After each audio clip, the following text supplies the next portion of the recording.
So let's talk about the snare drum etude that's required for 11th and 12th grade All-State. It's etude number 39 from Anthony Cerrone, Portraits in Rhythm. I like to take this and I'm going to break it up into sections. And I think that you should practice it in sections and then string it all together. Because each section has its own individual concerns and characteristics. I like to call the first section the beginning until the downbeat of line 2. So that would be the second, third, fourth, fifth, sixth measure. So the beginning to the downbeat of the sixth measure. Here, make sure that you don't play this too fast. Remember, andante is about walking speed. And if we turn on the metronome to 84, this is one of those etudes where I think it's entirely doable to do at the metronome marking. A lot of times I say to take it maybe just a little bit under just to be more comfortable with it. But I think this one can easily be worked up to 84, which is this fast. So, we're starting at the beginning of this. This is forte at the beginning, and then it returns to forte by the beginning of line 2. But there's a crescendo before it, so you need to drop down so that you can get back up to only a forte at the beginning of line 2.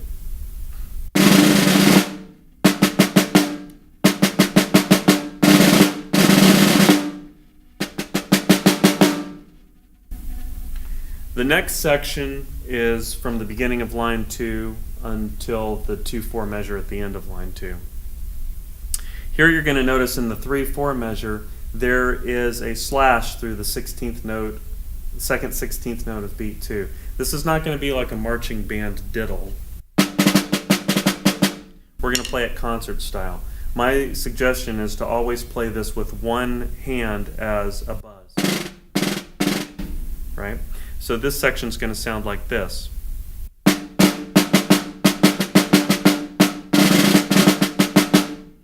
Did you notice on beat 2 I just played the one diddle as a buzz with my right hand. The third section is from the next 2-4 at the end of line 2 until the downbeat on the beginning of line 4. The tricky part here is there's an accent pattern that turns around halfway through it. So it's best not to think of this first 3/16 as a 3/16 bar. Think of the accents as being even on the right hand. If you start the 2-4 bar at the end of line 2 with your left hand, you'll wind up on the downbeat of line 3 with your right hand, and that'll put all the accents starting on beat 2 of that measure with your right hand. There'll be 6 right hand accents in a row, and then you just simply turn it around to the downbeat on the second beat of the 2-4. I hope you're following me. So that would be a... Just look for that little turnaround and just keep all the 16th notes steady. And then it'll turn around again coming into the downbeat of line 4. So this is the third section.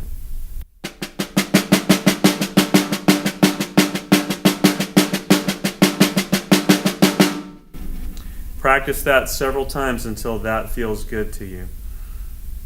The fourth section starts at the beginning of line 4, and it's really just these first 2 bars here. Again, we've got those little buzzed diddles, I'll call them, on the second 16th note in the second measure, and then again on right on 2 and on the and of 2. I want to play all of those with my right hand for consistency. So I'm going to stick that second measure on line 4 as finishing the roll on my left hand, and then playing the buzz with my right, then 2 lefts, then a buzz right, left, buzz right, left.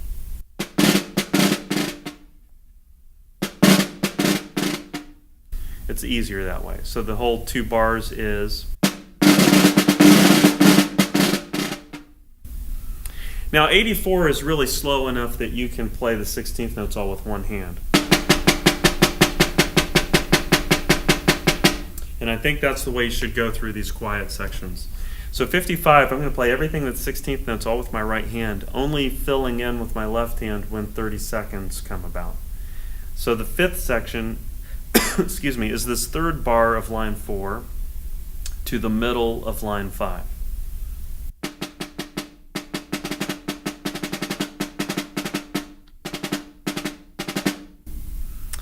I think it's good if you lean towards the downbeats on that one bar that has the 32nd note rest. Ba-da-da-da, dee-dee-da, ba-do-dee-da. Just a little bit so that everybody can still feel where the beat is. The sixth section is from the middle of this line, going through the 3/8 and 3/16 on the next line. Again, I'm going to try to play all these buzzes with my right hand, followed by 2 lefts. That way I've got the same hand doing the buzz. It feels more comfortable. And I'm going to do that all the way to the downbeat of the 2/4 on line 6.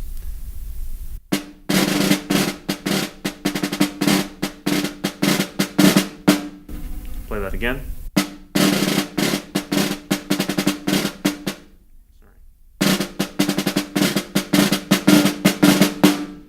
It's a little tricky, takes a little bit of practice, but I think that's probably the best approach. The 7th section is the beginning of this 2/4 measure on line 6 and to the downbeat of 7. Here I will finish the tap that happens before the roll with one hand and start the roll with the other hand. So I'm playing a tap with the right hand, left hand roll, and then finishing tap left hand, right hand.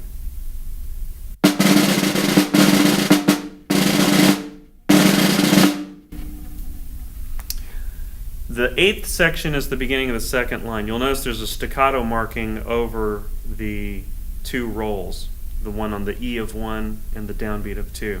These should just be played as a quick crush roll with one hand.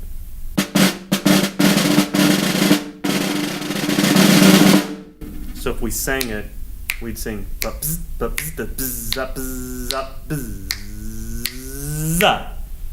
Don't cut the half note crescendo roll too short. Think 16th notes throughout that. The 9th section starts where we just left off with the 16th notes, and now we have a little recap of what happened at the beginning. Make sure that you jump to fortissimo in the second of these measures here. And this is going to go all the way to the decrescendo to the pianissimo on line 8.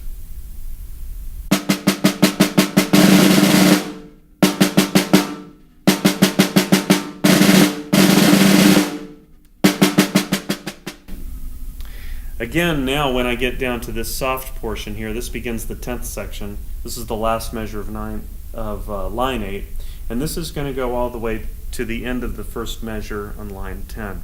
Again, I'm going to play all the 16th notes just with my right hand, filling in left hand 32nd notes.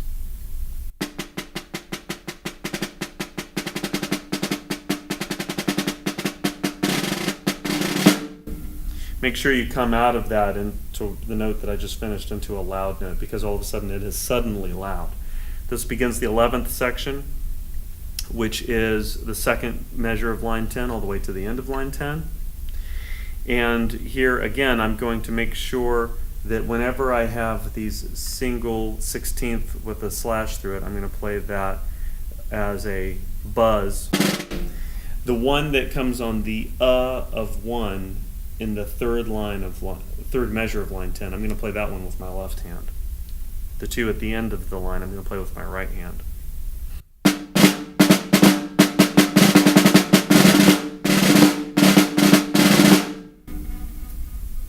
And then finally the last section, the 12th section, is the last line itself, line 11. Here I'm going to do right hand lead, right, right, left, right, right, left, right, right, left, right. The rhythm turns around with the 3/16 bar. Here I'm going to try to give it just a little bit of a pulse on the 3/16 and the beginning of the 2, just so that we can kind of feel what happened.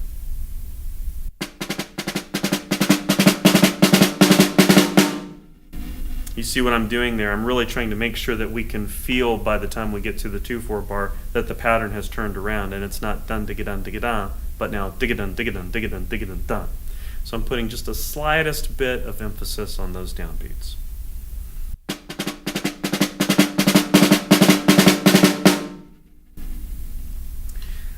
So I hope dividing this up into sections and thinking about these different sticking ideas will help you.